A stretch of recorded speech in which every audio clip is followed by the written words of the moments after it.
अस्सलाम वालेकुम रहमतुल्लाहि व बरकातुहू। नाज़रीन, सऊदी अरब और इंडिया पाकिस्तान में ईद कब होगी, इसी से मुतालिक बैनुल अक़वामी फ़ल्कियाती मरकज़ ने सऊदी अरब में 29 रमज़ान को चाँद न नज़र आने की पेशगोई की है। अगर सऊदी अरब में 29 रमज़ान को चाँद नज़र नहीं आता तो फिर पाकिस्तान और सऊदी अरब में बरोज़ हफ़्ता ईद उल फ़ितर होने का इम्कान है। बैनुल अक़वामी फ़ल्कियाती इदारे ने अपने ट्विटर पैगाम में कहा है कि ये पेशगोई फ़ल्कियाती मालूमात पर की गई है, जबकि सऊदी अरब में ईद उल फ़ितर की तारीख का हतमी ऐलान वहाँ के हुकाम नए चाँद की रवियत की बुनियाद पर करेंगे।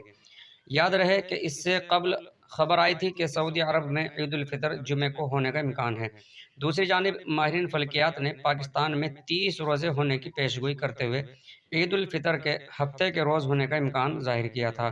पाकिस्तान में रवियत हिलाल कमेटी का बरोज़ जुमेरात 20 अप्रैल को चाँद की रवियत के हवाले से इजलास तलब किया गया है, जिसमें शहादतों की बुनियाद पर ईद उल फ़ितर के हवाले से ऐलान किया जाएगा।